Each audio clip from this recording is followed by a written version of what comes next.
AP assembly సమావేశాలు ప్రారంభమయ్యాయి. శాసనసభలో ఆర్థిక మంత్రి పయ్యావుల కేశవ్ బడ్జెట్ ప్రవేశపెడుతున్నారు. లైవ్ లో చూస్తాం.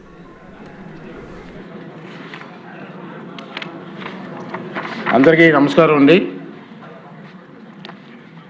మూడవ రోజు సమావేశానికి వచ్చేసినటువంటి సభ్యులందరికీ కూడా స్వాగతం, సుస్వాగతం. ఇప్పుడు గౌరవ ఆర్థిక శాఖ మంత్రి గారు బడ్జెట్ ప్రవేశపెడతారు.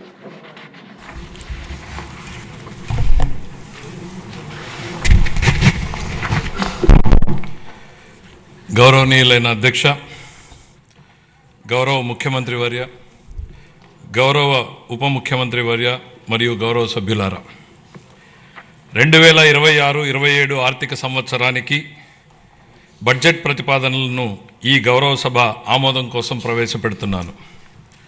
ఈ బడ్జెట్ ఒట్టి జమా ఖర్చుల లెక్క మాత్రమే కాదు, 5 కోట్ల రాష్ట్ర ప్రజల ఆశలు, ఆకాంక్షలను నెరవేర్చేందుకు ఉద్దేశించిన రోడ్ మ్యాప్ ఇది. వరుసగా 3వసారి బడ్జెట్ సమర్పించడం నాకు దక్కిన అపూర్వమైన గౌరవం.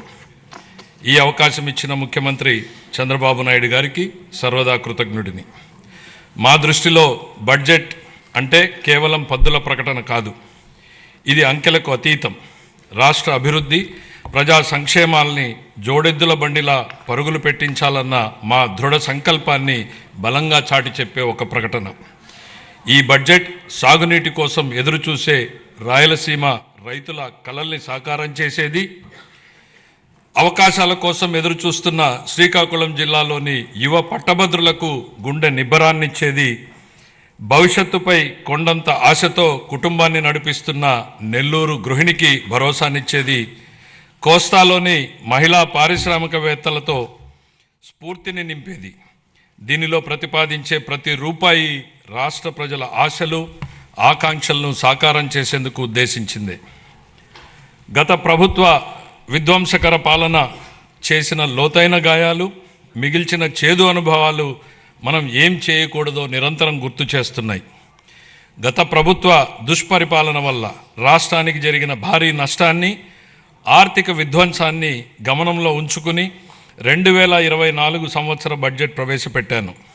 గత ప్రభుత్వం మిగిల్చిన గాయాలను మాన్పి 5 ఏళ్ల విషాదాన్ని దాటుకుని రాష్ట్రాన్ని పునర్నిర్మాణం చేసే దిశగా నడిపించేందుకు 2024 బడ్జెట్ బలమైన పునాది వేసింది. 2025 బడ్జెట్ స్వర్ణాంధ్ర 2047 లక్ష్యానికి అనుగుణంగా రాష్ట్రాన్ని అభివృద్ధి పథంలో నడిపించింది. అంత భారీ విధ్వంసానికి గురైన రాష్ట్రాన్ని పునర్నిర్మించేందుకు 2 ఏళ్లు చాలా తక్కువ సమయం. 2014లో జరిగిన అహేతుక విభజన రాష్ట్రానికి తగిలిన మొదటి దెబ్బ అయితే 2019-24 మధ్య అప్పటి ప్రభుత్వం చేసిన దుష్పరిపాలన రాష్ట్రానికి తగిలిన మరో పెద్ద షాక్. గత ప్రభుత్వం చేసిన ఆర్థిక విధ్వంసం, అపసవ్య విధానాలు, పాలకుల అసమర్థత రాష్ట్రాన్ని మరింత ఇబ్బందుల్లో కూరుకుపోయేలా చేశాయి. ఇన్ని సవాళ్లను ఎదుర్కొంటూ కూడా కూటమి ప్రభుత్వం అనుసరించిన నిర్మాణాత్మక విధానాల వల్ల జూన్ 24 నుండి ఈ 20 నెలల్లో రాష్ట్రం అద్భుతమైన అభివృద్ధి పథంలో సాగిందని చెప్పడానికి గర్వపడుతున్నాను.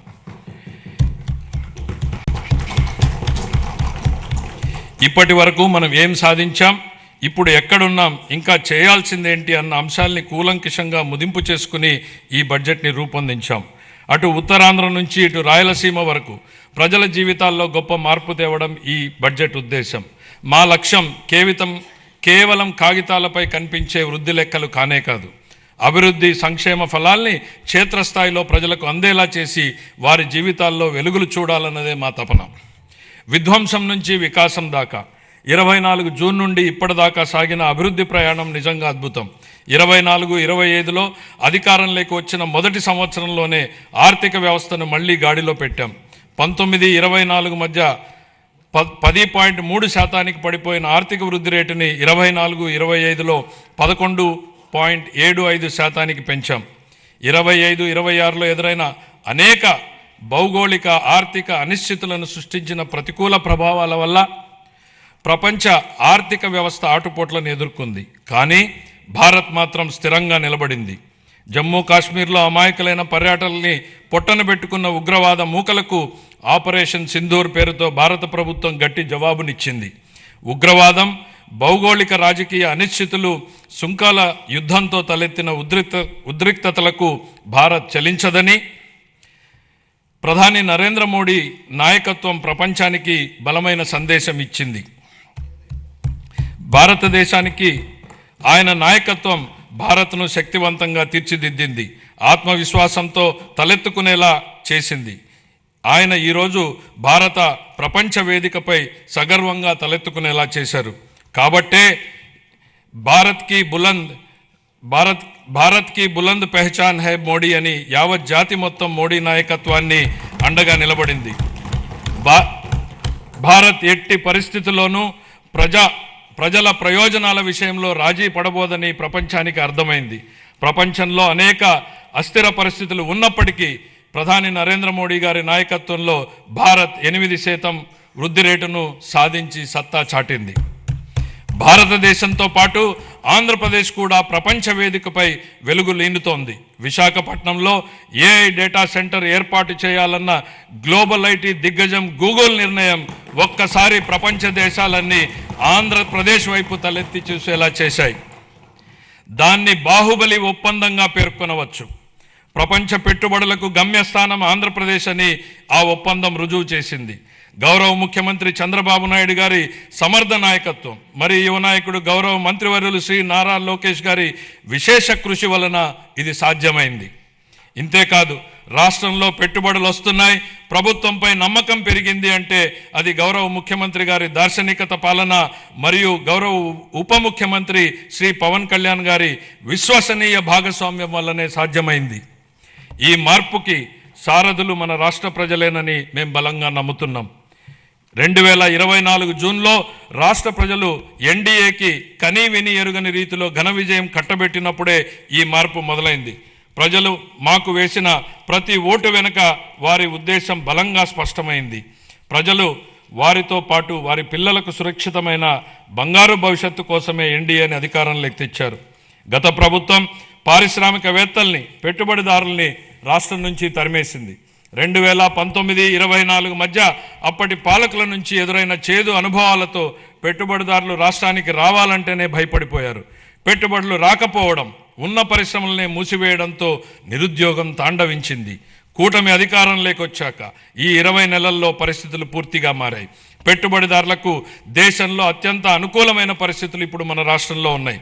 దేశ జనాభాలో కేవలం 4.2% వాటా మాత్రమే ఉన్నప్పటికీ ఆంధ్రప్రదేశ్ ఇప్పుడు పెట్టుబడుల్ని ఆకర్షించడంలో మిగతా రాష్ట్రాలని వెనక్కు నెట్టింది.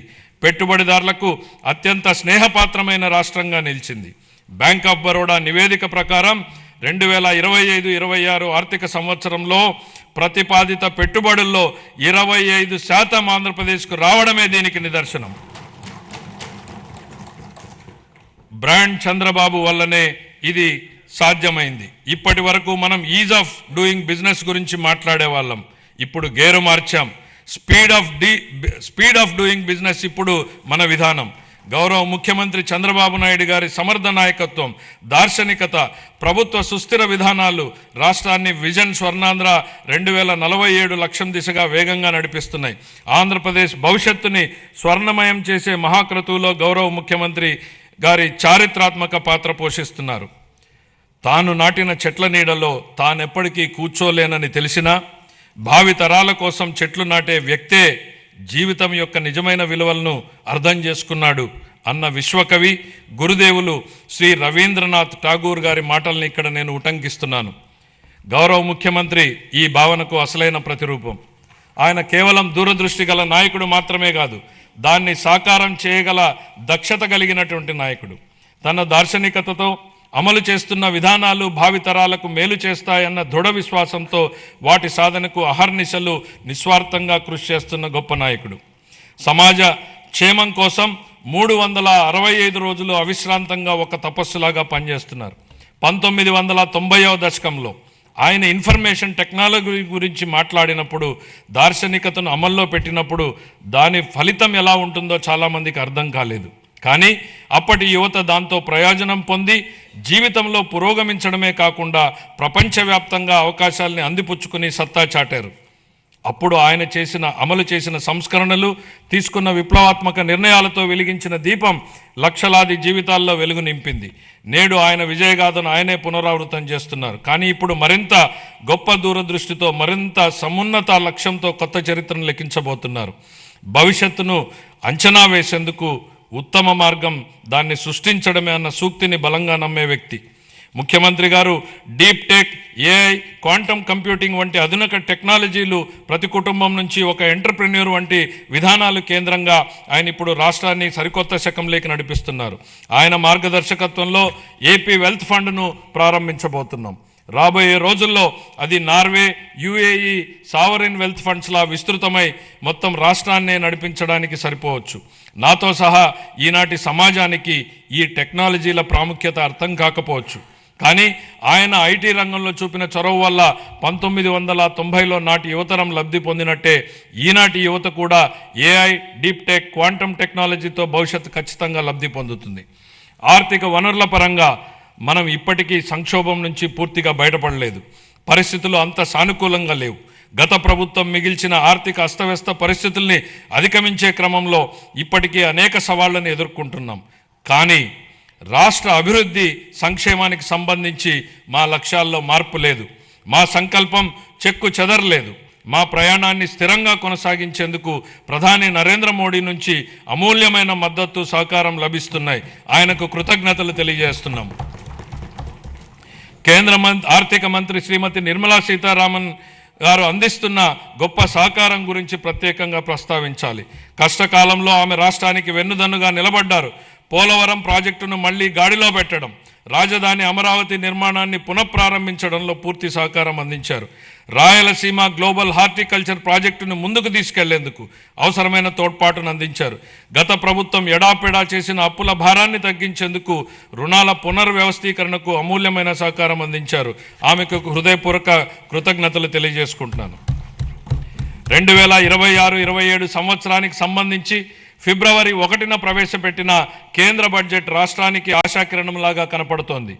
దానిలో రాష్ట్ర అభివృద్ధికి అనేక అవకాశాలు కనిపిస్తున్నాయి.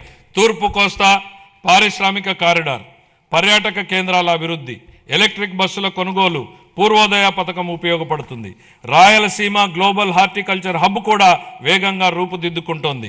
కేంద్ర బడ్జెట్లో కొత్తగా ప్రకటించిన రేర్ ఎర్త్ కారిడార్లు, డేటా సెంటర్లు, ప్రాంతీయ medical hub, national institute of pharmaceutical education and research, seaplane manufacturing, container manufacturing, ప్రతి జిల్లాలో బాలికల హాస్టళ్ల వంటి అంశాల నుంచి రాష్ట్రానికి గరిష్ట ప్రయోజనాలు పొందేందుకు అవకాశం ఉంది.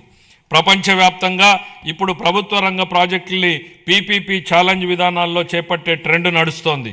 అది ప్రభుత్వ రంగ సంస్థల నైపుణ్యాలను, సామర్థ్యాలను పెంచేందుకు దోహదం చేస్తుంది. పీపీపీ విధానంలో ప్రైవేటు రంగానికి ఉన్న అనుభవంతో ప్రభుత్వ ప్రాజెక్టుల్ని మరింత మెరుగ్గా అమలు చేయగలం. ప్రాజెక్టు వ్యయాన్ని నిర్ణయించడంలో పారదర్శకతకు, పోటీతత్వాన్ని పెంచేందుకు ఛాలెంజ్ విధానం దోహదం చేస్తుంది. కేంద్ర ప్రభుత్వం బడ్జెట్లో చాలా ప్రాజెక్టుల్ని ఛాలెంజ్ విధానంలో ప్రకటించడంతో ఆంధ్రప్రదేశ్కు కొత్త అవకాశాలకు ద్వారాలు తెరిచినట్టయింది. ఛాలెంజ్ మోడల్లో ప్రాజెక్టులు చేపట్టేందుకు రాష్ట్రం పూర్తి సంసిద్ధంగా ఉంది. ఇతర రాష్ట్రాలతో పోటీపడి chemical park, mega textile park, city economic reasons, university township వంటి ప్రాజెక్టుల్ని సాధించుకోగలమన్న విశ్వాసం మాకుంది. సిటీ ఎకనామిక్ రీజన్స్ ప్రాజెక్టులో పోటీ పడేందుకు విశాఖపట్నం ఎకనామిక్ రీజన్ ప్లాన్ను ఇప్పటికే సిద్ధం చేశాం. విజన్ స్వర్ణాంధ్ర 2047 అమలుకి, ప్రాంతీయ ఆకాంక్షల్ని నెరవేర్చేందుకు, సమ్మిళిత అభివృద్ధి సాధించేందుకు మా ప్రభుత్వ ప్రాంతీయ అభివృద్ధి విధానాన్ని అవలంబిస్తోంది. విశాఖపట్నం, అమరావతి, తిరుపతి రీజన్లను రాష్ట్రానికి కీలకమైన గ్రోత్ ఇంజన్లుగా గుర్తించింది. నీతి ఆయోగ్తో కలిసి Visakhapatnam economic region economic master ప్లాన్ని తయారు చేశాం. శ్రీకాకుళం, పార్వతీపురం మన్యం, విజయనగరం, విశాఖపట్నం, అల్లూరి సీతారామరాజు, అనకాపల్లి, పోలవరం, కాకినాడ, తూర్పుగోదావరి, డాక్టర్ బిఆర్ అంబేద్కర్ కోనసీమ జిల్లాలు దీని పరిధిలోకి వస్తాయి. దీనిలో మొత్తం 7 గ్రోత్ డ్రైవర్లు ఉన్నాయి. మ్యానుఫ్యాక్చరింగ్, సర్వీసెస్, మౌలిక వసతులు, పట్టణీకరణ, వ్యవసాయ రంగాల్లో 41 హై ఇంపాక్ట్ ప్రాజెక్టులు ఏర్పాటవుతాయి. వాటికి అవసరమైన నిధుల్ని కేంద్ర ప్రభుత్వం, ప్రైవేటు రంగాల నుంచి సమకూర్చుకుంటాం. మెట్రో రైలు ప్రాజెక్టులతో సహా ఈ విశాఖ ఎకనామిక్ రీజన్కి సంబంధించి సుమారు 28,000 కోట్ల రూపాయలతో ప్రాజెక్టులు ప్రతిపాదనలు సమర్పిస్తున్నాం. విశాఖ ఎకనామిక్ రీజన్ తరహాలోనే ఎన్టీఆర్, కృష్ణా, ఏలూరు, గుంటూరు, పశ్చిమ గోదావరి, ప్రకాశం, పల్నాడు, బాపట్ల, మార్కాపురం జిల్లాలతో అమరావతి ఎకనామిక్ రీజన్ని అభివృద్ధి చేస్తాం. ఈ ప్రాంత సమగ్ర అభివృద్ధికి దోహదం చేసే వనరులు, గ్రోత్ ఇంజన్లు, బలాల్ని గుర్తించేందుకు శాస్త్రీయ పద్ధతుల్లో సామాజిక ఆర్థిక అధ్యయనం నిర్వహిస్తాం.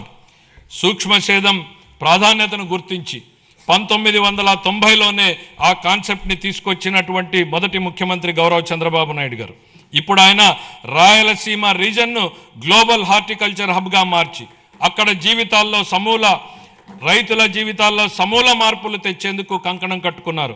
రాయలసీమ ఇంటిగ్రేటెడ్ డెవలప్మెంట్ ప్లాన్ సిద్ధం చేయించారు. అందులో భాగంగా 2030 నాటికి ఉద్యాన పంటల విస్తీర్ణాన్ని 8.41 లక్షల హెక్టార్ల నుండి 14.41 లక్షల హెక్టార్లకు పెంచబోతున్నాం. సాగునీరు, సూక్ష్మ సేద్యం ప్రాజెక్టుల ద్వారా నీటి ఎద్దడి అన్నదే లేకుండా చేస్తాం. ప్రపంచ మార్కెట్లతో అనుసంధానానికి రోడ్స్ కనెక్టివిటీ పెంచుతాం. అనంతపురము, అన్నమయ్య, చిత్తూరు, కర్నూలు, నంద్యాల, ప్రకాశం, మార్కాపురం, సత్యసాయి, తిరుపతి, వైఎస్ఆర్ కడప జిల్లాల్లోని 303 మండలాల పరిధిలో 200 పైగా హార్టికల్చర్ క్లస్టర్లని ఏర్పాటు చేయడం జరుగుతుంది. ఇందులో product perfection, forward and backward integration, మొత్తం వాల్యూ చైన్లో ప్రపంచవ్యాప్తంగా ఉన్న అత్యుత్తమ విధానాల్ని అమలు చేయడం వంటి ప్రణాళికలో భాగం. ఈ ప్రాజెక్టు వల్ల ఉత్పాదకత గణనీయంగా పెరుగుతుంది. ఉద్యాన ఉత్పత్తులకు మంచి ధర లభిస్తుంది. లక్షల మంది రైతులకు లబ్ధి చేకూరుతుంది. వ్యవసాయేతర రంగాల్లో ప్రత్యక్షంగా 9 లక్షల ఉద్యోగాలు లభిస్తాయి. రాయలసీమపై వెనుకబడిన ప్రాంతం అన్న ముద్ర తొలగిపోతుంది. రాయలసీమ పేరు చెప్తే మిగులు అన్న మాట తప్ప కొరత అన్న మాట వినపడదు. ఈ ప్రాజెక్టుకు సంబంధించి 30,000 కోట్ల రూపాయలతో ప్రతిపాదనల్ని సమర్పిస్తున్నాం. అప్పుల గురించి మాట్లాడుతున్న ప్రతిపక్ష మిత్రులకి ఒక విషయం గుర్తు చేయదలుచుకుంటున్నాను. మాకు 9,74 లక్షల కోట్ల రూపాయలని అప్పు మిగిల్చి వెళ్ళింది మీ ప్రభుత్వమే. మీరు చేసినటువంటి అప్పులు తీర్చడానికి మేము మళ్ళీ అప్పులు చేయాల్సినటువంటి పరిస్థితి తలెత్తింది. కానీ ఈరోజు మేము అప్పుగా తెస్తున్న ప్రతి రూపాయి ఉత్పాదకత వ్యయంలోకే వెళ్తోంది. అది రైతులు, మహిళలు, విద్యార్థులు, వృద్ధుల చేతుల్లోకి వెళ్తోంది. గత ప్రభుత్వ నిర్వాకాల వల్ల సకాలంలో జీతాలు కూడా ఇవ్వలేని దుస్థితి నుండి ఇప్పుడు మా ప్రభుత్వం సమర్థ పాలనా విధానాలతో ఆర్థిక సుస్థిరత దిశగా అడుగులు వేస్తోంది. ఖర్చులు తగ్గించుకొని, వనరులు పెంచుకొని ఆర్థిక స్థిరత్వం దిశగా ప్రయాణం చేస్తోంది. సంక్షోభంలో ఉన్న రాష్ట్రాన్ని ఆకాంక్షల సాకారం దిశగా నడిపిస్తున్నాం. మా అభివృద్ధి వ్యూహంలో అత్యంత కీలకమైనటువంటిది సాగునీటి రంగానికి బడ్జెట్ అధిక ప్రాధాన్యతనిస్తోంది.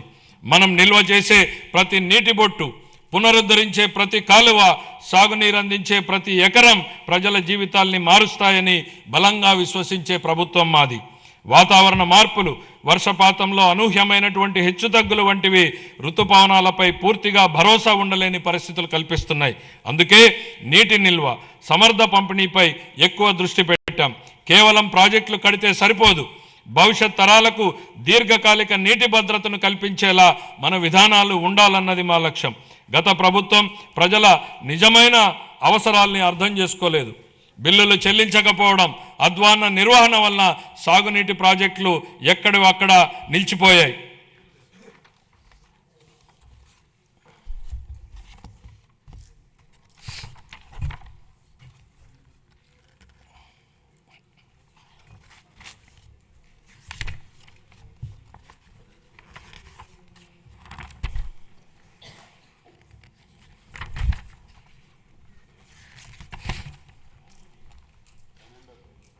అంటే ప్రింట్ మారింది, కాపీ సడన్గా అందులో ఫిగర్స్ వచ్చింది.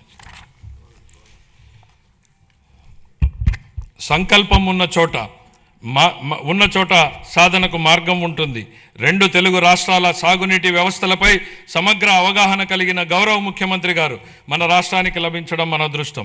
పట్టిసీమ వంటి పథకాలను ఆయన సక్రమంగా ప్రణాళిక చేసి అమలు చేయడం ద్వారా రాష్ట్రంలోని పలు ప్రాంతాలకు జలభద్రతను కల్పించారు.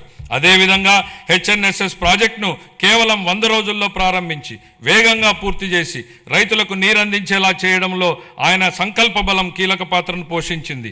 హంద్రీనీవా ద్వారా తొలిసారిగా 45 టీఎంసీల కృష్ణా జలాలను విజయవంతంగా ఎత్తిపోతల చేసి రాయలసీమలో నీటి లభ్యతను గణనీయంగా మెరుగుపరిచాం.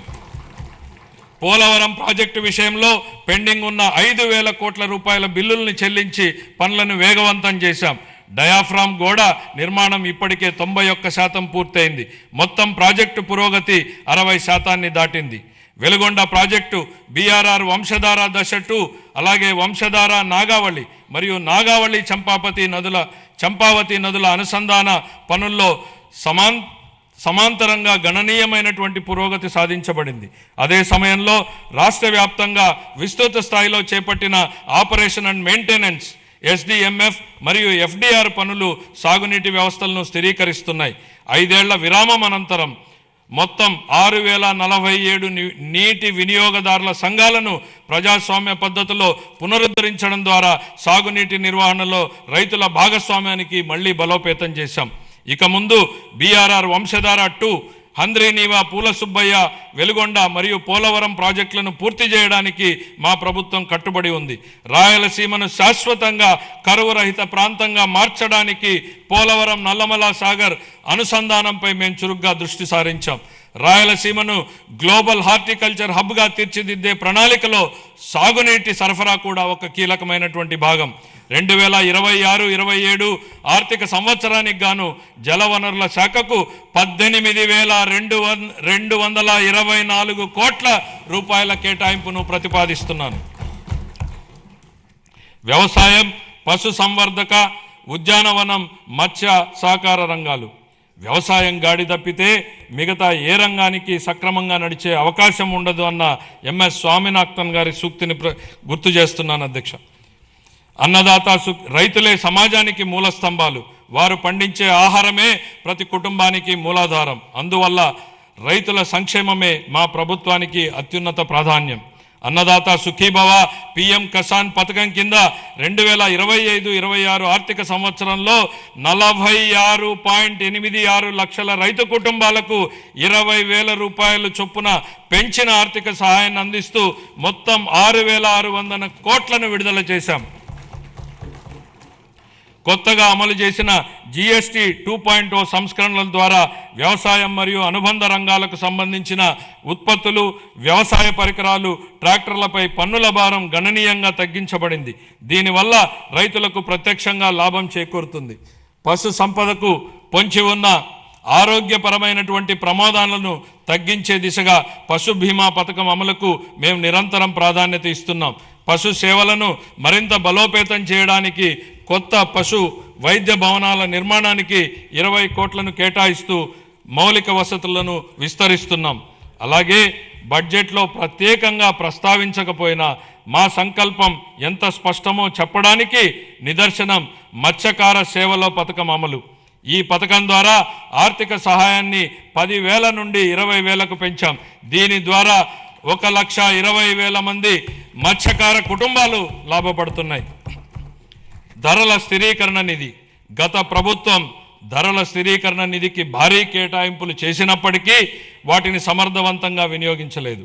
2019-24 మధ్య కాలంలో ధరల స్థిరీకరణ నిధికి 7,500 కోట్లను బడ్జెట్లో కేటాయించినప్పటికీ 5 ఏళ్ల కాలంలో కేవలం 8,880 కోట్లను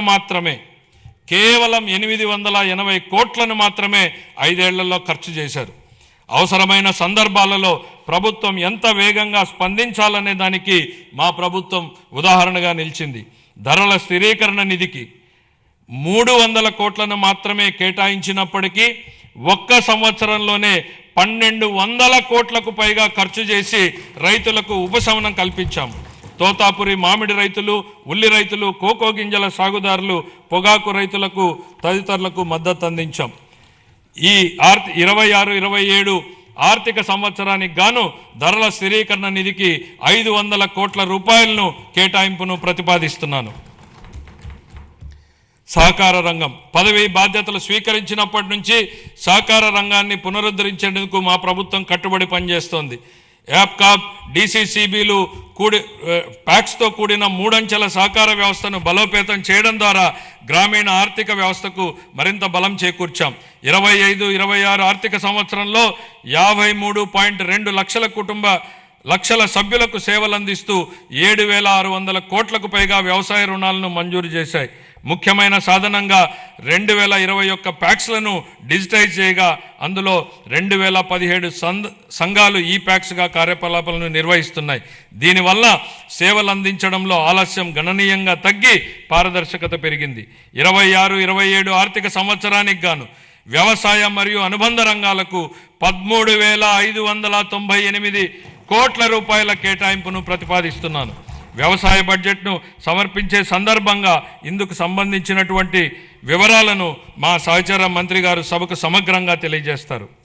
పాఠశాల విద్య, ఉన్నత విద్య, నైపుణ్యాభివృద్ధి, ఉపాధి శిక్షణ విద్యనుద్దేశించి నెల్సన్ మండేలా గారి మాటల్లో, ప్రపంచాన్ని మార్చడానికి మీరు ఉపయోగించగల అత్యంత శక్తివంతమైనటువంటి ఆయుధం విద్య.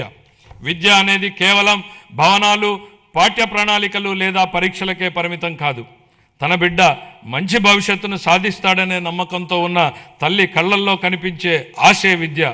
గ్రామీణ ప్రాంతానికి చెందిన ఒక విద్యార్థి వైద్యుడు, ఇంజనీరు, ఉపాధ్యాయుడు లేదా సివిల్ సర్వెంట్ కావాలని కలలు కనే సంకల్పమే విద్య. మా ప్రభుత్వం విద్యను కేవలం పరిపాలనా బాధ్యతగా కాకుండా ఒక నైతిక కట్టుబాటుగా పరిగణిస్తుంది. మా దృష్టిలో పాఠశాలలను నిర్మించడం అంటే భవిష్యత్తును నిర్మించడం. శ్రీ నారా లోకేష్ గారి నాయకత్వంలో రాష్ట్రంలో విద్యా విధానం దృక్పథం లక్ష్య సాధన దిశగా దృష్టి సారిస్తోంది. పిల్లలు గ్లోబల్ స్థాయిలో పోటీ పడగల నైపుణ్యాలతో సిద్ధమవుతున్నారు. 2019-24 మధ్యకాలంలో ప్రభుత్వ విద్యా వ్యవస్థ తీవ్రమైనటువంటి సంస్థాగత వెనుకబాటుకు గురైంది. సమగ్ర ప్రణాళిక లేకుండా చేపట్టినటువంటి సంస్కరణలు గందరగోళాన్ని సృష్టించాయి. తొందరపాటు నిర్ణయంతో 1000 పాఠశాలను CBSE విధానానికి మార్చడం వల్ల సుమారు 90% మంది విద్యార్థులు ఉత్తీర్ణత కాలేకపోయారు. ఉపాధ్యాయుల సన్నద్ధత లేకపోవడంతో టోఫెల్ కార్యక్రమం విఫలమైంది. అమలు సాధ్యాసాధ్యాలు పరిగణలోకి తీసుకోకుండా నాడు ప్రతిపాదించిన IB పాఠ్య ప్రణాళికలపై ప్రజాధనం వృధా అయింది. నాడు నేడు కార్యక్రమంలో పరిపాలనా వైఫల్యం కారణంగా 7,876 కోట్ల విలువైన మౌలిక సదుపాయాల పనులు అసంపూర్తిగా మిగిలిపోయాయి. జూన్ 24 నుండి మా ప్రభుత్వం విద్యారంగంలో సమగ్ర ఫలితాలపై దృష్టి కేంద్రీకరించిన సంస్కరణలను ప్రారంభించింది. తల్లికి వందనం, మనబడి మన భవిష్యత్తు, డొక్కా సీతమ్మ మధ్యాహ్న భోజన పథకం, పారిశుద్ధ్యం మరియు నిర్వహణ విధులు, పాఠ్య ప్రణాళిక మార్పులు, డిజిటల్ లెర్నింగ్, ఉపాధ్యాయుల సామర్థ్య వృద్ధి, పరిపాలన పునర్వ్యవస్థీకరణ వంటి ప్రధాన కార్యక్రమాల ద్వారా అభ్యసన సామర్థ్యాలను, ఫలితాలను మరియు గ్లోబల్ పోటీతత్వాన్ని మెరుగుపరచడంపై దృష్టి సారించాం. లెర్నింగ్ ఎక్సలెన్స్ ఇన్ ఆంధ్రప్రదేశ్ కింద KG to PG విద్యా సంస్కరణ నమూనాను ప్రారంభించాం.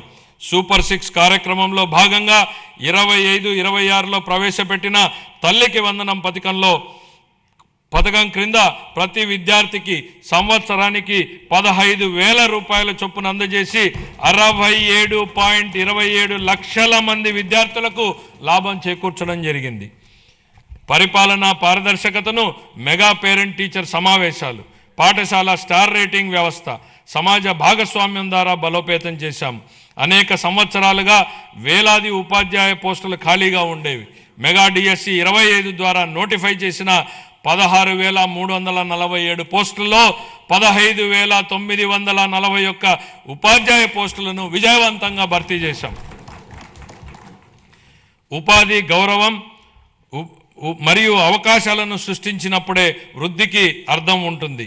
భవిష్యత్ ఉపాధి అవసరాలకు అనుగుణంగా సమగ్ర నైపుణ్యాభివృద్ధి వ్యవస్థను రూపొందిస్తున్నాం. విద్య మరియు పరిశ్రమలు మరియు అభివృద్ధి చెందుతున్న సాంకేతిక రంగాల మధ్య సమన్వయంపై దృష్టి సారించాం.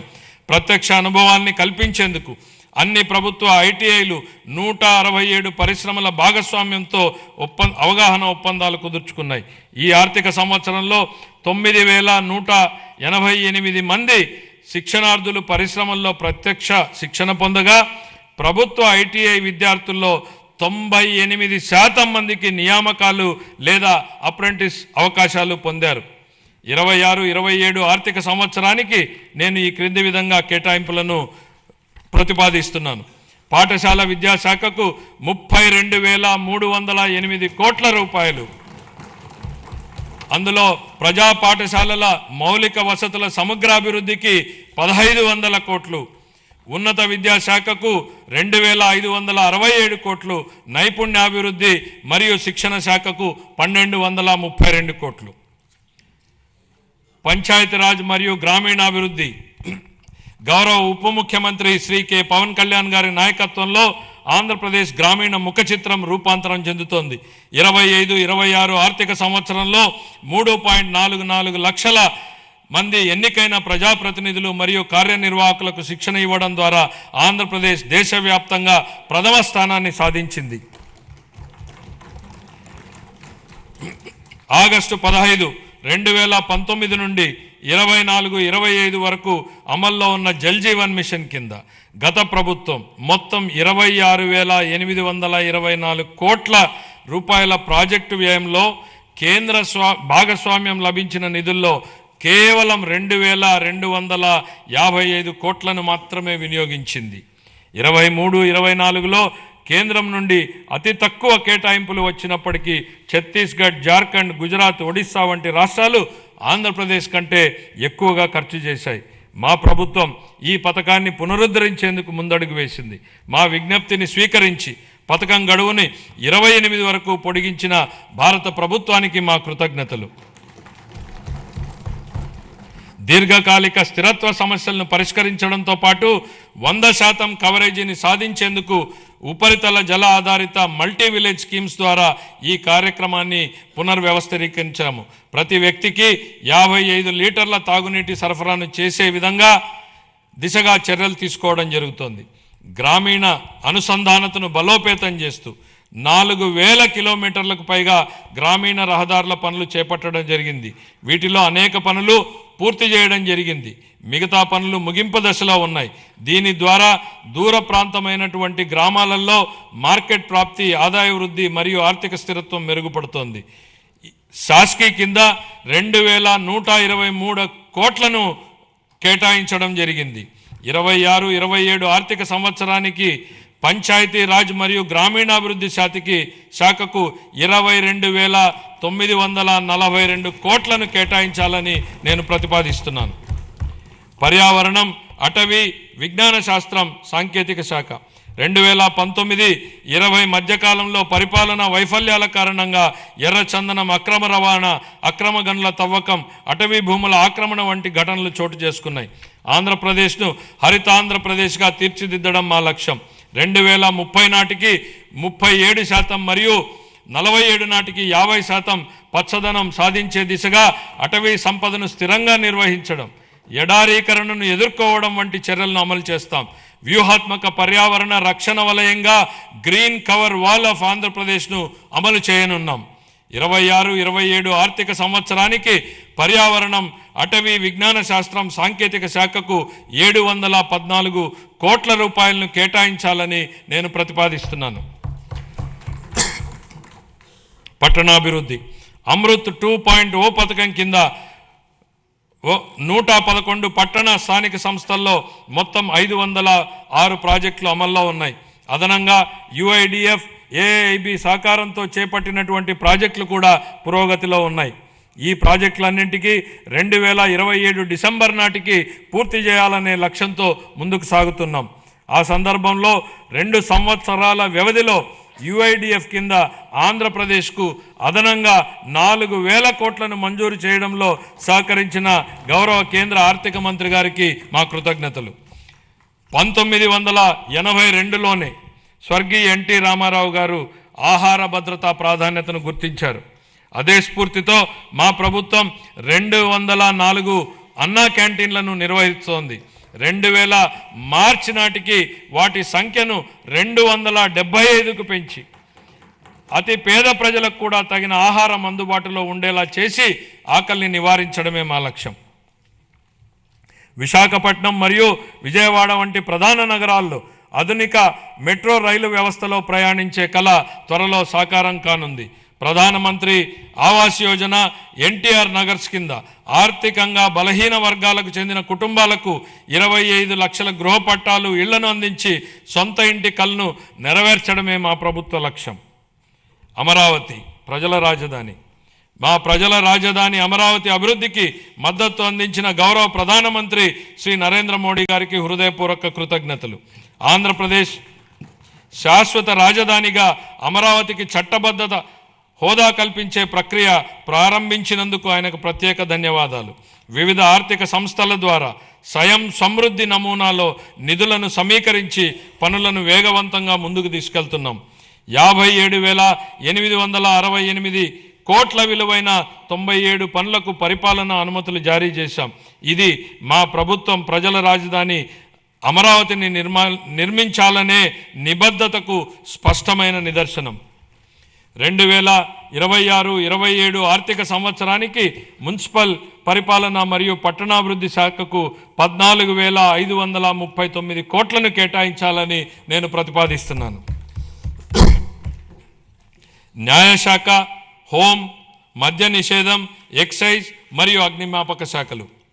మంచివారు భయపడనప్పుడు చెడు శక్తులు బలహీనమవుతాయన్నటువంటి రొనాల్డ్ రీగన్ సూక్తిని గుర్తు చేస్తూ తీవ్ర వాతావరణ పరిస్థితుల్లోనూ, పండగల సమయంలోనూ, అత్యవసరాలు, విపత్తులు, ప్రజా కార్యక్రమాలలోనూ సమయంలోనూ వ్యక్తిగత అవసరాలను పక్కన పెట్టి రాత్రింబగళ్ళు కర్తవ్యాన్ని నిర్వహించేదే మన పోలీసు దళమే. కాకి యూనిఫామ్ గౌరవం మరియు హుందాతనాన్ని భుజాన మోస్తూ ఏదైనా ఆపదొస్తే మొట్టమొదటిగా స్పందించేది వారే. వారి సేవాభావం, త్యాగస్ఫూర్తిని మా ప్రభుత్వం అత్యంత గౌరవంగా భావిస్తుంది. గత పాలనలో దెబ్బతిన్న పోలీసు వ్యవస్థ గౌరవాన్ని పునరుద్ధరించేందుకు మా ప్రభుత్వం కట్టుబడి ఉంది.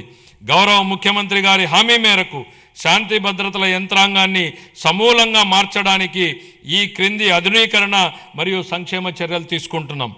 పోలీసు శాఖకు 3,000 కొత్త వాహనాలను త్వరలో అందించనున్నాం. డిజిటల్ అరెస్టులు, ఆన్లైన్ మోసాల వంటి ఆధునిక నేరాలను ఎదుర్కొనేందుకు ప్రతి జిల్లాలో ప్రత్యేక సైబర్ పోలీస్ స్టేషన్ను ఏర్పాటు చేస్తున్నాం. స్మార్ట్ పోలీసింగ్ ల్యాబ్ల స్థాపన, కృత్రిమ మేధస్సు ఆధారిత ప్రాజెక్టులు, ఆధునిక కమ్యూనికేషన్ భద్రతా పరికరాలు, సీసీటీవీ మరియు డ్రోన్ వినియోగంలో సాంకేతికంగా దృఢమైన పోలీసు వ్యవస్థని నిర్మిస్తున్నాం. కొత్త ఏపీ పోలీస్ అకాడమీ స్థాపన కోసం 94 ఎకరాలు కేటాయించాం. నిర్మాణ పనుల ప్రారంభానికి ఈ సంవత్సరంలో 15 కోట్ల రూపాయల కేటాయింపును ప్రతిపాదిస్తున్నాను. శ్రీకాకుళం, రాజమండ్రి, ప్రకాశం, చిత్తూరు జిల్లాల్లో 4 కొత్త ఇండియా రిజర్వ్ ఏపీఎస్పీ బెటాలియన్లను ప్రారంభించి 3,920 పోస్టులను మంజూరు చేశాం. పౌర పోలీసు నిష్పత్తిని మెరుగుపరిచేందుకు 5,757 స్టైఫండరీ కేడెట్ ట్రైనీ కానిస్టేబుళ్లను నియమించాం. శిక్షణ సమయంలో వారికి ఆర్థిక మద్దతుగా నెలవారీ భత్యాన్ని 4,500 నుండి 12,000 వరకు 3 రెట్లు పెంచినట్లు గౌరవ ముఖ్యమంత్రి గారు ప్రకటించారు. అమలు చేయడం జరుగుతోంది. పోలీసు సిబ్బందికి బకాయి ఉన్న టీఏడిఏలు, సెలవు సంబంధిత బకాయిలు, వైద్య రీయింబర్స్మెంట్లు తదితర చెల్లింపుల కోసం దాదాపు 500 కోట్లను విడుదల చేశాం. పోలీస్ కానిస్టేబుల్ నుంచి డీజీపీ వరకు 20 లక్షల నుండి 45 లక్షల వరకు ఉచిత బీమా కవరేజీ కల్పించే గ్రూప్ పర్సనల్ యాక్సిడెంట్ ఇన్సూరెన్స్ పథకాన్ని పునరుద్ధరించాం. గత 5 ఏళ్లలో విస్తరించిన గంజాయి సమస్యను ప్రత్యేక విభాగం ఈగల్ ద్వారా మరియు డ్రోన్ల వినియోగంతో కట్టడి చేస్తున్నాం. మహిళల భద్రత కోసం శక్తి యాప్ను ప్రారంభించాం. దీని ద్వారా 7 నిమిషాల్లో స్పందన లభిస్తుంది మరియు వేధింపులకు పాల్పడే వారిపై కఠిన చర్యలు తీసుకుంటాం. జిల్లా న్యాయ వ్యవస్థ కోసం కోర్టు భవనాలు మరియు నివాస గృహాల నిర్మాణాన్ని విస్తృతంగా చేపట్టాం. న్యాయ వ్యవస్థకు 349 కోట్ల విలువైన పనులను మంజూరు చేశాం. 26-27 తొలి దశలో 100 కొత్త కోట్లను ఆమోదించాం. పునర్వ్యవస్థీకరించిన ఎక్సైజ్ విధానంతో మద్యం రంగంలో లీకేజీలను పూర్తిగా నివారించాం. అవినీతి లేకుండా ఆదాయం రాష్ట్ర ఖజానాకు సక్రమంగా చేరుతోంది. అగ్నిమాపక సేవల ఆధునీకరణలో భాగంగా 17 కొత్త అగ్నిమాపక కేంద్రాలను స్థాపిస్తున్నాం. స్పందన సమయాన్ని తగ్గించేందుకు అత్యాధునిక శోధన మరియు రక్షణ పరికరాలతో కూడిన అగ్నిమాపక వాహనాలను కొనుగోలు చేస్తాం. రాష్ట్ర శిక్షణ కేంద్రాన్ని మౌలిక సదుపాయాల అభివృద్ధి ద్వారా బలోపేతం చేస్తాం. 26-27 ఆర్థిక సంవత్సరానికి హోంశాఖకు 9,165 కోట్లను కేటాయించాలని నేను ప్రతిపాదిస్తున్నాను. అదేవిధంగా మద్య నిషేధం మరియు ఎక్సైజ్ శాఖకు 500 కోట్లను కేటాయించాలని ప్రతిపాదిస్తున్నాను. మరియు మా ప్రభుత్వం తీసుకున్న ముఖ్యమైన చర్యలను ఈ సందర్భంగా ప్రస్తావించదలిచాను. ఆర్థిక శాఖ తీసుకున్న చర్యలు: రాష్ట్ర ఆర్థిక వ్యవస్థను జాగ్రత్తగా నిర్వహిస్తూ ఆర్థిక క్రమశిక్షణను పాటిస్తున్నామని ఈ క్రింది చర్యలు స్పష్టంగా చూపిస్తున్నాయి. గత ప్రభుత్వం అత్యధికంగా 12.3% వరకు ఉన్న వడ్డీ రేట్లపై అప్పులు తీసుకుంది. రాష్ట్ర ఆర్థిక భారాన్ని తగ్గించేందుకు అధిక వడ్డీ రుణాలను 9% లేదా అంతకంటే తక్కువ తీసుకురావడానికి వడ్డీ రేట్ల తగ్గింపు, డెట్ స్వాపింగ్ వంటి చర్యలను చేపడుతున్నాం. ఇప్పటి వరకు 43,298 కోట్ల రుణాలను వడ్డీ తగ్గించి సంవత్సరానికి 327 కోట్ల రూపాయలను ఆదా చేశాం. అదనంగా మరో 1.2 లక్షల కోట్ల రుణాలపై మెరుగైన షరతులు పొందేందుకు చర్యలు కొనసాగిస్తున్నాం. దీని ద్వారా సంవత్సరానికి 1,658 కోట్ల రూపాయల ఆదా కలుగుతుందని అంచనా. పంచాయతీలు మరియు మున్సిపాలిటీలను బలోపేతం చేయడానికి ఆర్థిక సంఘం గ్రాంట్ల కింద 3,797 కోట్లను విడుదల చేశాం. జూన్ 24 నాటికి పెండింగ్లో ఉన్న 24,800 కోట్ల బకాయిలను క్లియర్ చేశాం. సాగునీరు, రహదారులు మరియు ఇతర పనులకు సంబంధించి 37,030 కోట్లను చెల్లించి ఆర్థిక కార్యకలాపాలను పునరుద్ధరించాం. 163 కేంద్ర ప్రాయోజిత పథకాలకు 18,700 కోట్లను విడుదల చేసి వాటిలో 85 పథకాలని పునరుద్ధరించాం. దీని ఫలితంగా కేంద్ర ప్రభుత్వ నిధుల విడుదల మరింత పెరిగింది. ఆంధ్రప్రదేశ్ వెల్త్ ఫండ్ను 100 కోట్లతో సీడ్ కార్పస్తో ఏర్పాటు చేయాలని ప్రతిపాదిస్తున్నాం. దేశవ్యాప్తంగా ఉన్న అవకాశాలలో పెట్టుబడులు పెట్టేందుకు ప్రైవేట్ ఈక్విటీ పెట్టుబడిదారులను ఆహ్వానించి రాష్ట్రానికి సంపద సృష్టించే దిశగా ముందుకు సాగుతున్నాం. సంస్కరణలు, స్పీడ్ ఆఫ్ డూయింగ్ బిజినెస్ సిద్ధాంతానికి అనుగుణంగా ప్రభుత్వంలోని చట్టాలు, నియామకాలు, నిబంధనలు, ప్రభుత్వం ఉత్తర్వులను సమీక్షించి పరిపాలనా ప్రక్రియలను సరళీకరించి పెట్టుబడులకు అనుకూల వాతావరణాన్ని మరియు పౌర సేవల మెరుగుదలను కల్పిస్తున్నాం. ఇదే దిశలో ప్రభుత్వ రంగ సంస్థలను పునరుద్ధరించి వాటి ఖాతాలు మరియు ఆడిట్ వ్యవస్థను క్రమబద్ధీకరించి లాభదాయకంగా మార్చేందుకు చర్యలు తీసుకుంటున్నాం. కేంద్ర ప్రభుత్వ విధానానికి అనుగుణంగా రాష్ట్ర పబ్లిక్ సెక్టార్ సంస్థలను ట్రెడ్స్ డిజిటల్ ప్లాట్ఫామ్ ద్వారా బిల్ డిస్కౌంటింగ్ విధానాన్ని అనుసరిస్తాయి. శాస్కీ కింద 2025-26లో ఫిబ్రవరి 12 ఫిబ్రవరి 26 నాటికి ఆంధ్రప్రదేశ్ పొందింది 6,544 కోట్లు పొందింది. మార్చి 31 నాటికి మరో 1,434 కోట్లు అందుకోనుంది. ఇది 23-24లో పొందిన 4,090 కోట్లతో పోలిస్తే దాదాపు రెట్టింపు. దేశంలో తొలిసారిగా రీఇమాజినింగ్ పబ్లిక్ ఫైనాన్స్ సమ్మిట్ను నవంబర్ 25లో విశాఖపట్నంలో నిర్వహించాం. ఈ సమ్మిట్లో ఇతర రాష్ట్ర ప్రభుత్వాలు, జాతీయ మరియు అంతర్జాతీయ ఆర్థిక సంస్థల ప్రతినిధులు పాల్గొన్నారు. 2 రోజుల చర్చల ఫలితంగా ఏపీ లాజిస్టిక్స్ కార్పొరేషన్ స్థాపనకు దారితీసింది.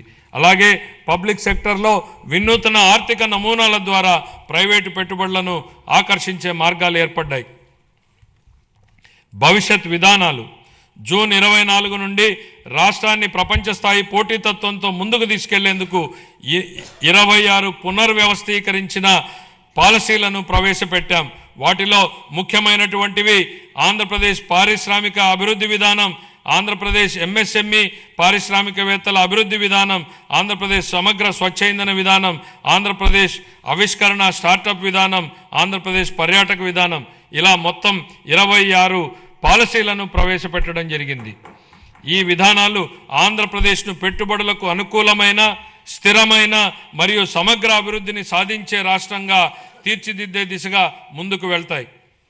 పరిశ్రమలు, మౌలిక సదుపాయాలు, పెట్టుబడులు, సమాచార సాంకేతికం, ఎలక్ట్రానిక్ కమ్యూనికేషన్, ఆవిష్కరణలు మరియు భవిష్యత్ సంసిద్ధత. నేడు కృషి చేసిన వారిదే రేపటి భవిష్యత్తు అన్నటువంటి సూక్తిని గుర్తు చేస్తూ, నేటు పెట్టుబడే రేపటి ఉపాధి అని మేము విశ్వసిస్తున్నాం. వ్యూహాత్మక ప్రణాళికలు మరియు నిరంతర సంస్కరణల ద్వారా ఆంధ్రప్రదేశ్ను పరిశ్రమలు మరియు ఆవిష్కరణలకు అగ్రగామి గమ్యస్థానంగా నిలబెట్టేందుకు కట్టుబడి ఉన్నాం. 2019-24 మధ్యకాలంలో పారిశ్రామిక విధానం పూర్తిగా దెబ్బతింది. అయితే మా ప్రభుత్వ అచంచల కృషితో కేవలం 18 నెలల్లో బ్రాండ్ ఆంధ్రప్రదేశ్ని పునరుద్ధరించాం. జూన్ 24 నుండి 9.68 లక్షల కోట్ల విలువైన 1.19 లక్షల పెట్టుబడి ప్రతిపాదనలు ఆమోదించబడి 5.41 లక్షల ఉద్యోగ అవకాశాల సృష్టికి మార్గం సుగమమైంది. మా విజన్ ప్రపంచంతో పోటీ, స్థానికంగా చేయూత. Compete globally, care locally. ఇటీవల నిర్వహించిన గ్లోబల్ పార్ట్నర్షిప్ సమ్మిట్ 25లో 13.25 లక్షల కోట్లకు పైగా పెట్టుబడి ఒప్పందాలు కుదిరాయి. 16.13 లక్షల ఉద్యోగాల సామర్థ్యంతో 610 MOUలు సంతకం చేయబడ్డాయి. ప్రస్తుతం దేశంలో అతి పెద్ద సింగిల్ FDI పెట్టుబడిని ఆకర్షించిన రాష్ట్రంగా ఆంధ్రప్రదేశ్ గురించి ప్రపంచం మాట్లాడుతోంది.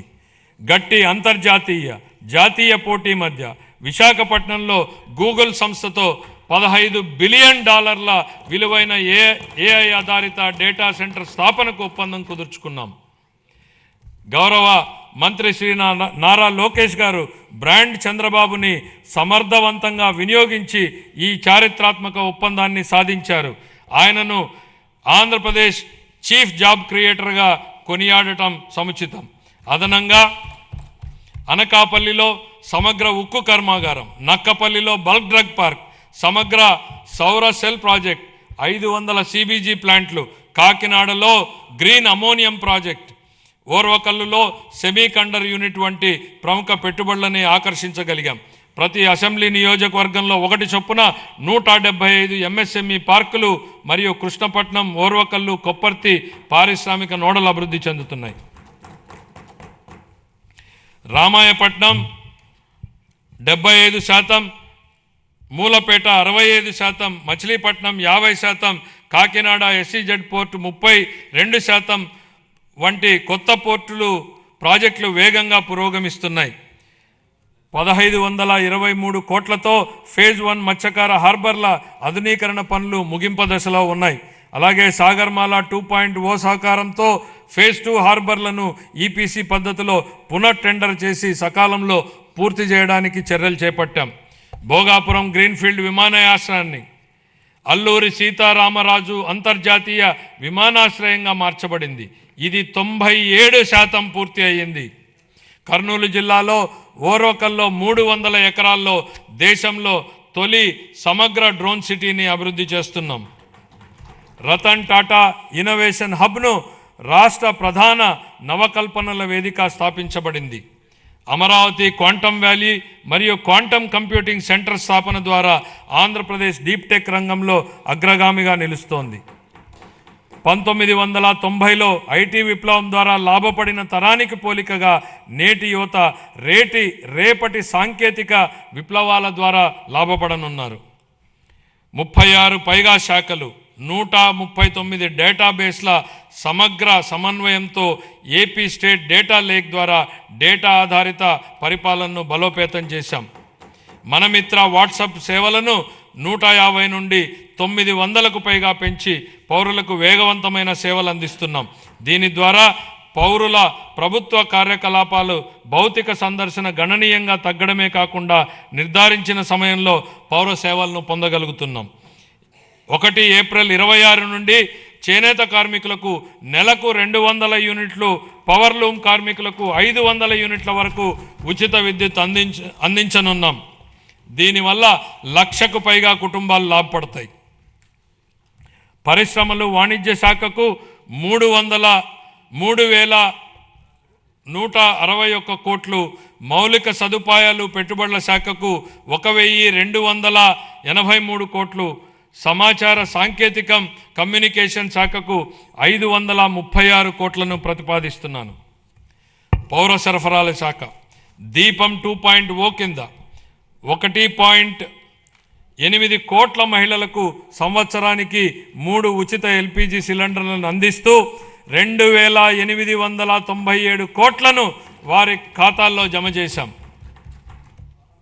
ధాన్యం కొనుగోళ్లలో దేశానికే ఆదర్శంగా నిలిచాం. 12 ఫిబ్రవరి 26 నాటికి 8.54 లక్షల రైతు ఖాతాల్లో 10,580 కోట్ల రూపాయలు జమ అయ్యాయి. ఒకే రోజులో అంటే 24 గంటల్లోనే రికార్డు స్థాయిలో 99,740 కోట్ల నగదు వారి ఖాతాల్లోకి జమ చేయడం జరిగింది. అందులో 55% మొత్తాన్ని 8 గంటల్లో చెల్లించడం మా వేగం, పారదర్శానికి నిదర్శనం. 26-27 ఆర్థిక సంవత్సరానికి పౌర సరఫరాల శాఖకు 3,821 కోట్ల రూపాయలను కేటాయింపును ప్రతిపాదిస్తున్నాను. సామాజిక సంక్షేమం, గిరిజన, బీసీ, మైనారిటీల సంక్షేమం. అభివృద్ధి అంటే కేవలం భవనాలు కాదు, గౌరవప్రదమైన జీవనమే అసలైన అభివృద్ధి. గౌరవ ముఖ్యమంత్రి గారి హృదయానికి అత్యంత సన్నిహితమైన అంశం సంక్షేమం. సంక్షేమం అనేది కేవలం దాతృత్వం కాదని, అది సమానత్వం, గౌరవం మరియు సామాజిక న్యాయం పట్ల ప్రభుత్వానికి ఉన్న అంకిత భావమని ఆయన బలంగా నమ్ముతారు. సంక్షేమ కార్యక్రమాలను స్వర్ణాంధ్ర 2047 లక్ష్యాలతో అనుసంధానిస్తూ విద్య, ఆదాయ భద్రత మరియు ఆత్మగౌరవమే కేంద్ర బిందువుగా ఆయన పాలన సాగిస్తున్నారు. NTR భరోసా పెన్షన్ల పంపిణీ. రాష్ట్ర సంక్షేమ చరిత్రలో NTR భరోసా పెన్షన్లు ఒక మైలురాయి. లక్షలాది కుటుంబాలకు పెద్ద కొడుకులా గౌరవ ముఖ్యమంత్రి గారు స్వయంగా లబ్ధిదారుల ఇళ్లకు వెళ్లి పెన్షన్లను అందజేస్తూ వారికి భరోసాను కల్పిస్తున్నారు. దేశంలో మరెక్కడా లేని విధంగా DBT ద్వారా 4,000 నుండి 15,000 రూపాయల వరకు పెన్షన్లను అందిస్తున్న ఏకైక రాష్ట్రం ఆంధ్రప్రదేశ్. గత 19 నెలల్లో 58,000 కోట్ల కంటే ఎక్కువ విలువైన పెన్షన్లను లబ్ధిదారులకు పంపిణీ చేయడం జరిగింది. ఆర్థిక ఒత్తిడి ఉన్నప్పటికీ సూపర్ 6ను విజయవంతంగా అమలు చేశాం. SC, ST, BC, EWS మైనారిటీలకు fee reimbursement, post matric scholarship, auto డ్రైవర్ల సేవలో, మత్స్యకారుల సేవలో ఉచిత విద్యుత్ వంటి పథకాలను అమలు చేస్తున్నాం. జూన్ 24 నుండి ఇప్పటి వరకు చేపట్టిన 743 సంక్షేమ హాస్టళ్ల మరమ్మతులు మరియు రెసిడెన్షియల్ పాఠశాలల పునరుద్ధరణలో పిల్లల పట్ల మా ప్రభుత్వం చూపే శ్రద్ధ స్పష్టంగా కనపడుతుంది. పిల్లలు చదువుకోవడానికి స్వచ్ఛమైన తాగునీరు, టీవీ, రియల్ టైం పర్యవేక్షణలు కల్పించి వారి ఆరోగ్యం మరియు భద్రతా వ్యవస్థలను మెరుగుపరుస్తున్నాము. వీరికి మరింత సౌకర్యాల కల్పన కోసం హాస్టళ్లు మరియు రెసిడెన్షియల్ పాఠశాలల కోసం నేను 300 కోట్లు కేటాయించాలని ప్రతిపాదిస్తున్నాను. 25-26 మధ్యకాలంలో వివిధ పథకాల ద్వారా మైనారిటీ సంక్షేమం కోసం మేము 3,766 కోట్ల రూపాయలను ఖర్చు చేశాం. చాలా కాలం క్రితం మూలన పడిన ప్రధానమంత్రి జన్ వికాస్ కార్యక్రమంను పునరుద్ధరించాం. 3 సంవత్సరాలుగా నిద్రాణంగా ఉన్న రాష్ట్ర వక్ఫ్ బోర్డును పునరుద్ధరించాం. మైనారిటీలకు ఆర్థిక సహాయంలో భాగంగా ఇమాంలకు గౌరవ వేతనం 10,000, మౌజన్లకి 5,000, పాస్టర్లకి 5,000 మరియు చదువులో వెనుకబడిన విద్యార్థులకు ఎంట్రన్స్ కోచింగ్ వంటి కార్యక్రమాల ద్వారా మా ప్రభుత్వం రాష్ట్ర వ్యాప్తంగా మైనారిటీ వర్గాల విద్యా పురోగతి, ఆర్థిక సాధికారత మరియు సామూహిక అంశాలపై దృష్టి సారించింది. ఉన్నత విద్య మరియు వృత్తి విద్యను అభ్యసించే బీసీ విద్యార్థులకు పూర్తి ట్యూషన్ ఫీజు రీయింబర్స్మెంట్, అలాగే పోస్ట్ మెట్రిక్ విద్యార్థులకు నిర్వహణ భత్యం ఇవ్వబడుతుంది. కల్లుగీతు కార్మికులకు మద్యం దుకాణాలలో 10% రిజర్వేషన్లు కల్పించాం. నాయి బ్రాహ్మణుల సెలూన్లకు ఉచిత విద్యుత్తును నెలకు 200 యూనిట్లకు పెంచాం. వడ్డెర కులస్తులకు మైనింగ్ లీజులో 15% రిజర్వేషన్లు మరియు సీనరేజ్ ఛార్జీలపై 50% సబ్సిడీని కల్పించాం. మహిళా సంక్షేమం. డాక్టర్ బిఆర్ అంబేద్కర్ ఇలా అన్నారు, ఒక సమాజం యొక్క పురోగతిని మహిళలు సాధించిన పురోగతి స్థాయి ద్వారా నేను కొలుస్తాను. స్వర్గీయ ఎన్టీ రామారావు గారు మహిళలకు ఆస్తిలో హక్కు సమాన వాటా కల్పించగా మా ప్రభుత్వం ఉద్యోగాలు మరియు విద్యా సంస్థల్లో మహిళలకు 33% రిజర్వేషన్లను అమలు చేసింది. స్వర్ణాంధ్ర 2047 దార్శనికతను సాధించడంలో మహిళలు ప్రధాన పాత్ర పోషిస్తారు. సంవత్సరానికి ఆశించిన 15% వృద్ధి రేటును సాధించడానికి ఆర్థిక కార్యకలాపాల్లో వారి భాగస్వామ్యాన్ని పెంచడం చాలా ముఖ్యం. గౌరవనీయమైన ముఖ్యమంత్రి 1 సంవత్సరంలో 1,00,000 మంది మహిళా వ్యవస్థాపకులను సృష్టించాలని లక్ష్యంగా పెట్టుకున్నారు. 1 ఫ్యామిలీ 1 ఎంటర్ప్రెన్యూర్ చొరవ కింద స్వయం సహాయక సంఘాల మహిళలను చిన్న మధ్య తరహా వ్యవస్థాపకులుగా మార్చుతున్నారు. జూన్ 24 నుండి మేము ప్రవేశపెట్టిన అనేక సంస్కరణల ద్వారా మహిళలకు అనేక ప్రోత్సాహాలు అందించాము. ప్రస్తుత సంవత్సరంలో మా ప్రభుత్వం 9,958 అంగన్వాడీ కేంద్రాలను అప్గ్రేడ్ చేసింది. 4,687 మినీ అంగన్వాడీ కేంద్రాలను ప్రధాన కేంద్రాలుగా అప్గ్రేడ్ చేశాం. అప్గ్రేడ్ చేయబడిన అంగన్వాడీ కేంద్రాలలో అంగన్వాడీ సహాయకులను నియమించి వంట సౌకర్యాలు మెరుగుపరచబడ్డాయి. ప్రధానమంత్రి జన్మన్ కింద పీవీటీజీ ప్రాంతాలలో 192 కొత్త అంగన్వాడీ కేంద్రాలు మంజూరు చేయబడ్డాయి. ఇవి 26-27లో పూర్తవుతాయి. అంగన్వాడీ కార్యకర్తలు, సహాయకులు మరియు ఆశా కార్యకర్తలు అంగన్వాడీ కేంద్రాల్లోని పిల్లలకు కీలకమైన సేవలు అందిస్తారు. అందుకుగాను వారి సుదీర్ఘ సేవలను గౌరవిస్తూ మా ప్రభుత్వం వారి పదవీ విరమణ సమయంలో గ్రాట్యుటీని అందించడానికి ఉత్తర్వులు జారీ చేసింది. ముఖ్యమంత్రి గారి నాయకత్వంలో వికలాంగ సమగ్ర అభివృద్ధి కోసం ఇంద్రధనస్సు అనే కార్యక్రమం ప్రారంభించబడింది. ఇందులో భాగంగా ఉచిత బస్సు ప్రయాణం, సబ్సిడీ పథకాల పునరుద్ధరణ, క్రీడా శిక్షణ, గృహ నిర్మాణం, వినికిడి లోపం ఉన్నవారికి ప్రత్యేక డిగ్రీ కళాశాల మరియు దివ్యాంగుల భవనాలు వంటి ప్రధాన అంశాలు ఉన్నాయి. 2026-27 ఆర్థిక సంవత్సరానికి నేను ఈ కేటాయింపులను ప్రతిపాదిస్తున్నాను. ఎస్సీ కాంపోనెంట్ కోసం 20,644 కోట్ల రూపాయలు, ఎస్టీ కాంపోనెంట్ కోసం 9,190 కోట్లు, బీసీ కాంపోనెంట్ కోసం 51,021 కోట్ల రూపాయలను, మైనారిటీ వర్గాల సంక్షేమం కోసం 6,090 కోట్ల రూపాయలను, మహిళలు, పిల్లలు, వికలాంగులు మరియు సీనియర్ సిటిజన్ సంక్షేమం కోసం 4,582 కోట్ల రూపాయలు. ఉద్యోగుల సంక్షేమం. ఉద్యోగ సంఘాల సలహాలు సూచనలతో కోరిన తర్వాత ఉద్యోగుల భవిష్యత్ నిధి మరియు పెన్షన్ ప్రక్రియలను సజావుగా మరియు కాగితరహితంగా చేస్తున్నాం. ఈడిపిసి మాడ్యూల్ ద్వారా ప్రమోషన్ ప్రక్రియ ఆన్లైన్ చేయబడింది.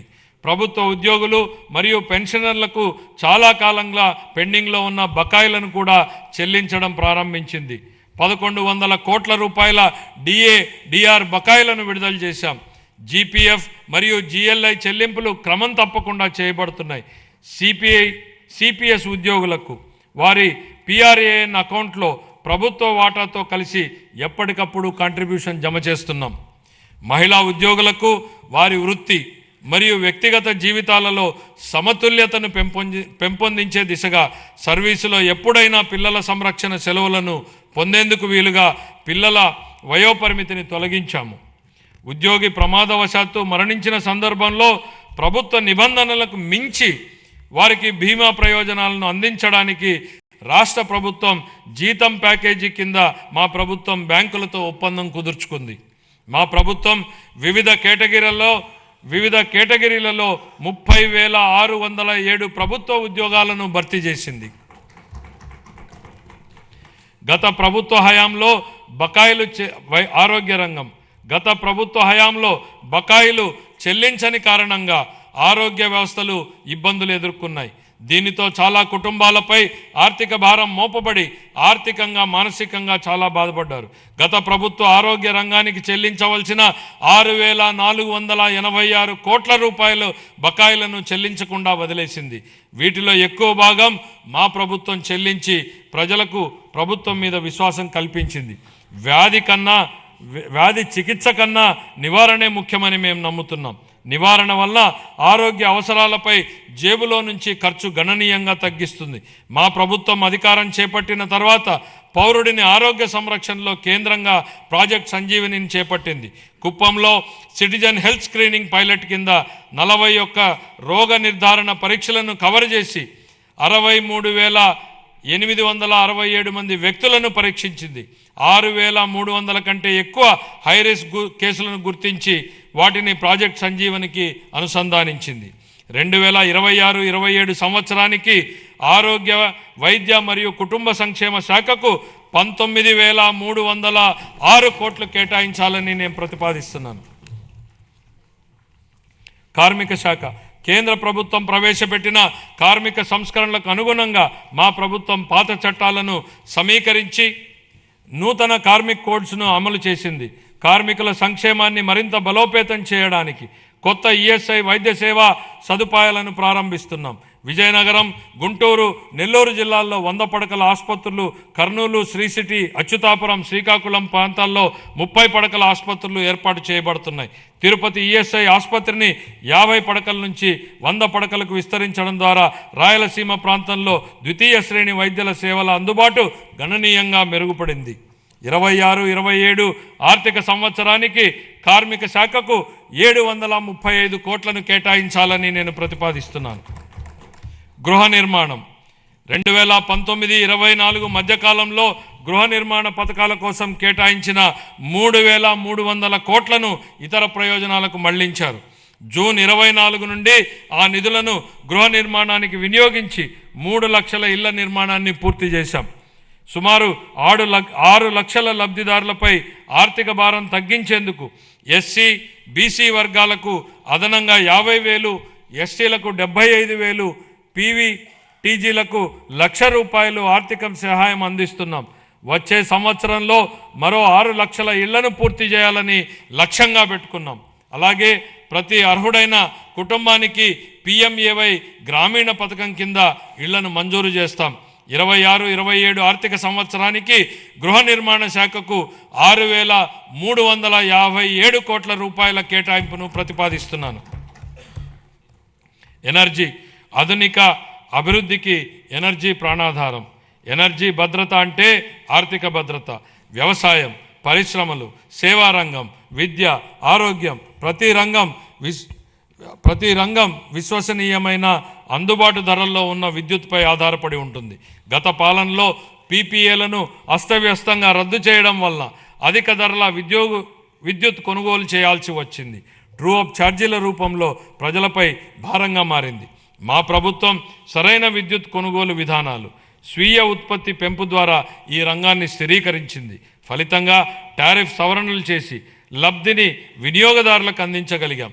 ప్రస్తుత సంవత్సరంలో వ్యవసాయ విద్యుత్ సబ్సిడీగా 11,000 కోట్లకు పైగా విడుదల చేసి 22.5 లక్షల మంది రైతులకు లబ్ధి చేకూర్చాం.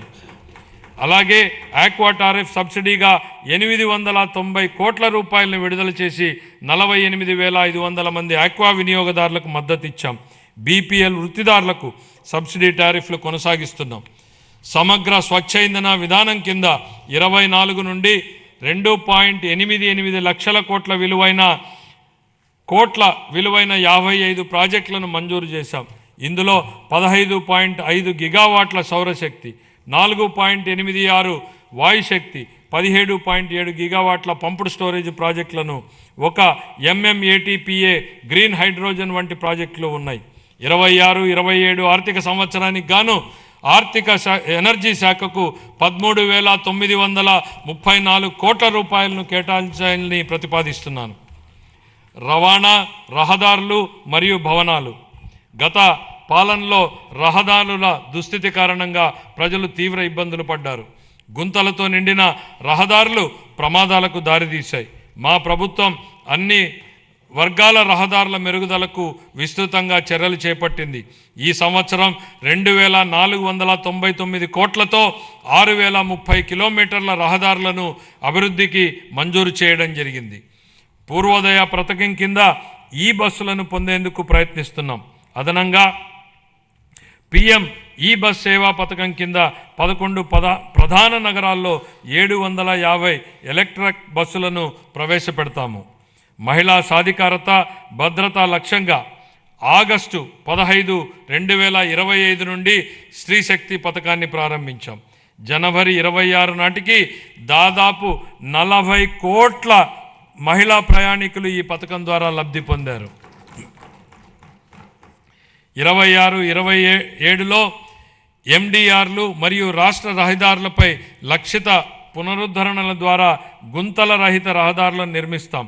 ట్రాఫిక్ నియంత్రణ, భద్రతా ఆడిట్లు, సీసీ కెమెరాలు, రాస్తే సాంకేతిక జోక్యాల ద్వారా రోడ్డు భద్రతను బలోపేతం చేస్తాం. రవాణా రహదారులు మరియు భవనాల శాఖకు 9,856 కోట్ల రూపాయలను కేటాయించాలని ప్రతిపాదిస్తున్నాను. గనులు మరియు భూగర్భ శాఖ గత పాలనలో గనుల రంగం వ్యక్తిగత లాభాల కోసం వినియోగించబడింది. మా ప్రభుత్వం పౌర కేంద్రిత ఖనిజ పాలనకు ప్రాధాన్యత ఇస్తూ జూలై 24లో ఉచిత ఇసుక విధానాన్ని ప్రవేశపెట్టింది. కేవలం ఆపరేషన్ ఖర్చులను మాత్రమే వసూలు చేస్తూ ఇసుకను అందుబాటులో ఉంచింది.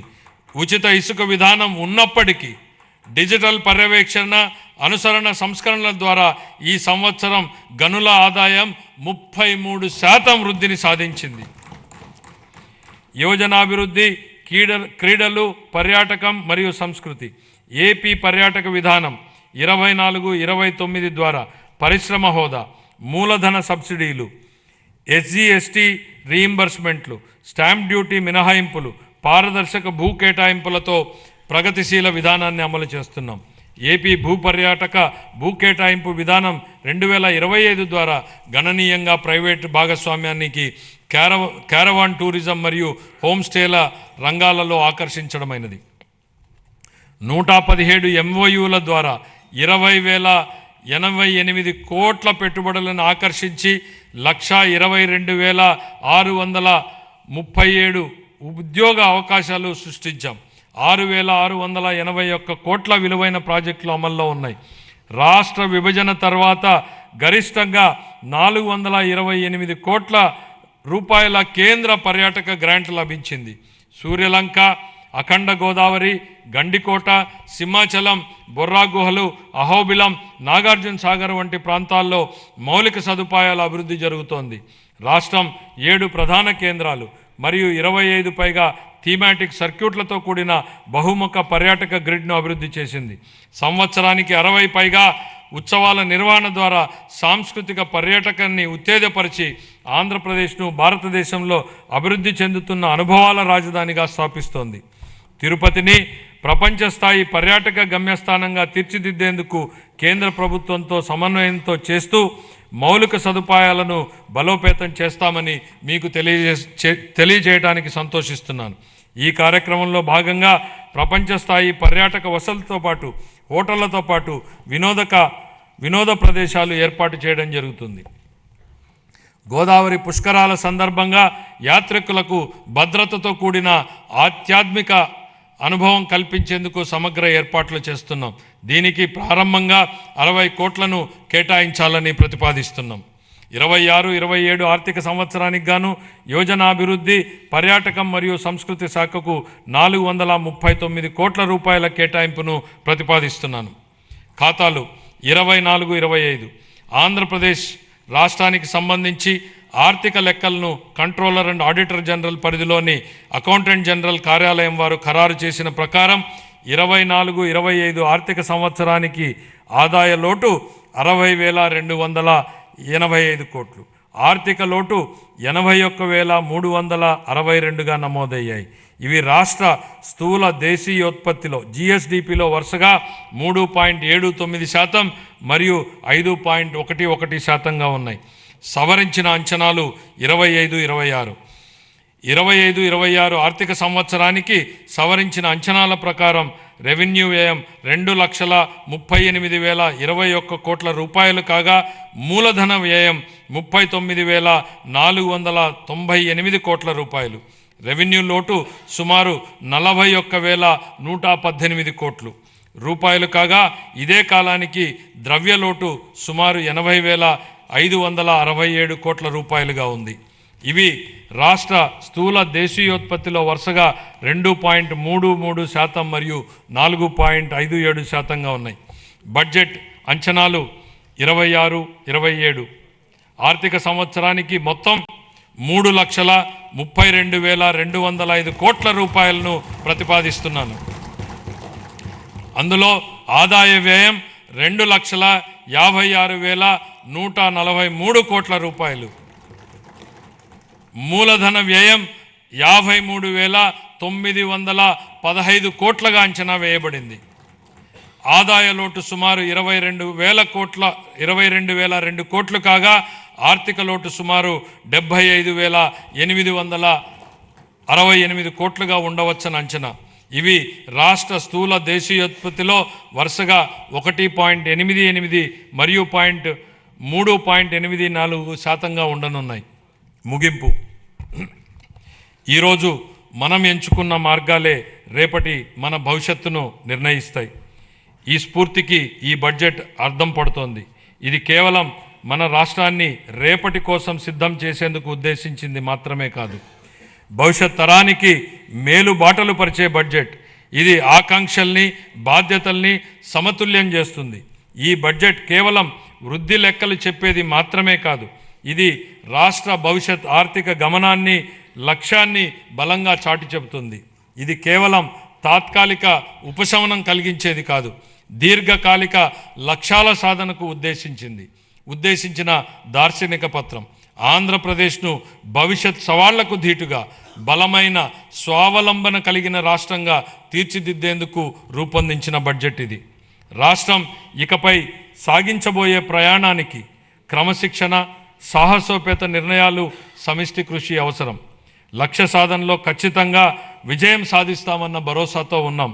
ఎందుకంటే మన కలలను సాకారం చేయడంలో తిరుగులేని నాయకుడు, దార్శనికుడు శ్రీ చంద్రబాబు నాయుడు గారి నాయకత్వం ఉంది. భారతదేశాన్ని అగ్రస్థానంలో నిలబెట్టేందుకు, తిరుగులేని శక్తిగా తీర్చిదిద్దేందుకు అవిశ్రాంత కృషి చేస్తున్న ప్రధాని శ్రీ నరేంద్ర మోడీ గారి అండదండలు, ఉప ముఖ్యమంత్రి శ్రీ పవన్ కళ్యాణ్ గారి విశ్వసనీయ భాగస్వామ్య సహకారం మరింత ఉత్సాహంతో లక్ష్యాన్ని చేరేలా ప్రేరణనిస్తాయి. ఆ నాయకులు ఇచ్చే స్ఫూర్తి మనల్ని మెరుగైన భవిష్యత్తు వైపు నడిపిస్తుంది. ప్రజలు వేసే ప్రతి ఓటులో వారి ఆశలు, ఆకాంక్షలు నిక్షిప్తమై ఉంటాయి. ప్రతి ఓటు వెనుక ప్రజల ఆకాంక్షల్ని మనం నిరంతరం గుర్తుపెట్టుకోవాలి. వాటిని సాకారం చేసేందుకు ప్రతిరోజు, ప్రతి క్షణం మనం కృషి చేయాలి. పరిపాలన అంటే అధికారం చెలాయించడం కాదు, ప్రజలకు సేవ చేయడం. ఈ బడ్జెట్ను మనం దీని పరిణామాన్ని బట్టి కాకుండా ఎంత నిబద్ధతతో దీన్ని అమలు చేశామన్న దాన్ని బట్టి చూడాలి.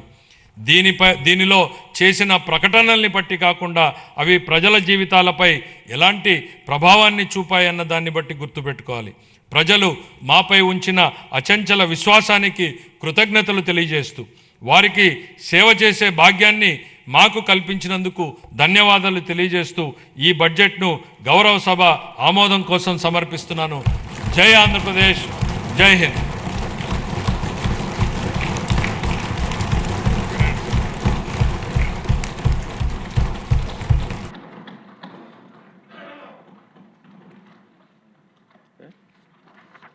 గౌరవనీయులు వ్యవసాయ శాఖ